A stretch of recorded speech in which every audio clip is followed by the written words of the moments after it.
हरे Krishna. Bhagavad Gita chapter 3 श्लोक 14 श्री भगवान उवाच अनाद भवन्ति भूतानि प्रजन्ययद् अन्न संभव यजनत भवति प्रजन्यो यज्ञ कर्म संबुद्ध भवा। श्री कृष्ण भगवान कहते हैं सारे प्राणी अन्न पर आश्रित है, खाने पर डिपेंडेंट है, जो वर्षा से उत्पन्न होता है। वर्षा यज्ञ संपन्न करने से होती है और यज्ञ नियत कर्मों से उत्पन्न होता है। Lord Krishna says all living bodies are dependent on food grains which are produced from rain. Rains are produced by performance of yajna, and yajna is born of prescribed duties.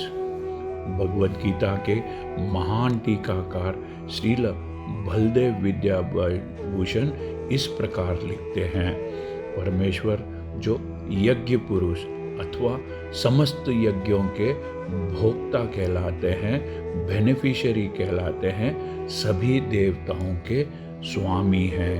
और जिस प्रकार शरीर के अंग पूरे शरीर की सेवा करते हैं, उसी तरह सारे देवता उनकी सेवा करते हैं।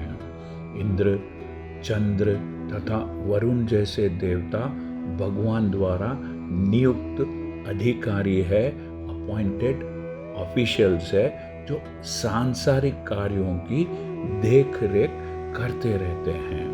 सारे वेद इन देवताओं को प्रसन्न करने के लिए यज्ञों का निर्देशन, इंस्ट्रक्शन करते हैं, जिससे वे अन्न उत्पादन के लिए प्रचुर वायु, प्रकाश तथा जल, एयर, वाटर एंड लाइट प्रदान कर सके।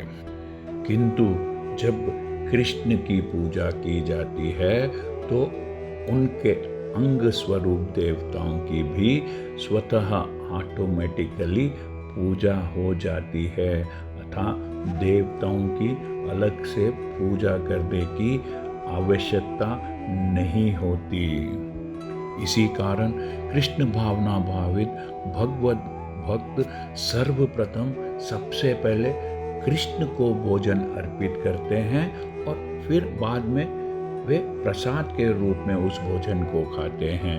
यह ऐसी विधि है, ऐसा प्रोसीजर है, जिससे शरीर का आध्यात्मिक पोषण, स्पिरिचुअल नरिशिंग होता है। ऐसा करने से केवल शरीर के विगत पिछले पाप में कर्म फल नष्ट होते हैं, बल्कि शरीर प्रकृति के समस्त कल्मशों से, सारी गंदगी से निरापद साफ हो जाता है। जब कोई छूत का रोग फैलता है तो इसके आक्रमण से बचने के लिए रोगानुरोधी टीका लगाया जाता है। When there is a pandemic disease, an antiseptic vaccine protects a person from the attack of such an epidemic. इस प्रकार भगवान विष्णु को अर्पित करके ग्रहण किया जाने वाला भोजन हमें भौतिक पापों से, मेटीरियलिस्टिक सिन से मुक्त करता है, और जो इस विधि का पालन करता है वह भगवत भक्त कहलाता है। अतः कृष्ण भावना भावित व्यक्ति जो केवल कृष्ण को अर्पित किया भोजन करता है, वह उन समस्त सारे पिछले भौतिक पापों के फलों का सामना करने में समर्थ हो जाता है, जो आत्म साक्षात्कार के मार्ग में रुकावट बनते हैं। Therefore, a person in Krishna consciousness who eats only food offered to Krishna can counteract all reaction of past material infections which are obstacles in the progress of self-realization. इसके विपरीत ऑन द अदर हैंड जो ऐसा नहीं करता वह अपने पाप कर्म को बढ़ाता रहता है, जिससे उसे सभी पाप फलों को भोगने के लिए अलग अलग कुकर शुक्रों अर्थात हॉग्स एंड डॉग्स के समान शरीर मिलता है। वह भौतिक जगत नाना पापों से पूर्ण है और जो भी भगवान के प्रसाद को ग्रहण करके उनसे निरापद इम्यूनाइज्ड हो जाता है, वह उनके आक्रमण से बच जाता है।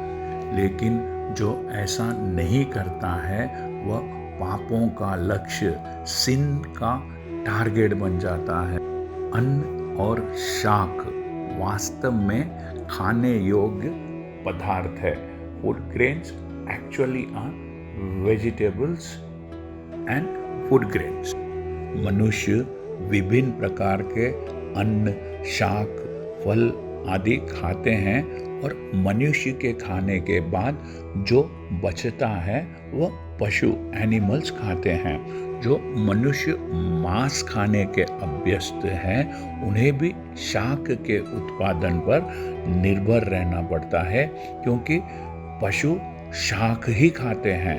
अतः में अंत में खेतों के उत्पादन पर ही आश्रित निर्भर रहना है, बड़ी बड़ी फैक्ट्रियों के उत्पादन पर नहीं।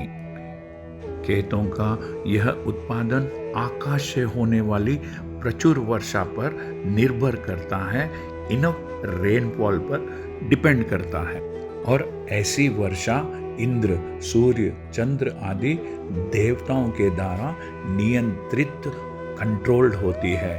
यह देवता भगवान के दास है। भगवान को यज्ञों के द्वारा संतुष्ट रखा जा सकता है, अतः जो इन यज्ञों को संपन्न नहीं करता उसे अभाव का, शॉर्टेज का सामना करना होता। यही प्रकृति का नियम है, यही नेचर का रूल है। अतः भोजन के अभाव से, भोजन की कमी से बचने के लिए यज्ञ और विशेष रूप से इस युग के लिए कहे गए संकीर्तन यज्ञ संपन्न करना चाहिए। यज्ञ, स्पेसिफिकली द संकीर्तना यज्ञ prescribed for this age must therefore be performed to save us at least from the scarcity of food supply. हरे कृष्णा। यदि आपको यह चैनल पसंद आया है तो सब्सक्राइब दबाकर सब्सक्राइब कीजिए और इस चैनल को लाइक कीजिए। Thank you. हरे कृष्णा।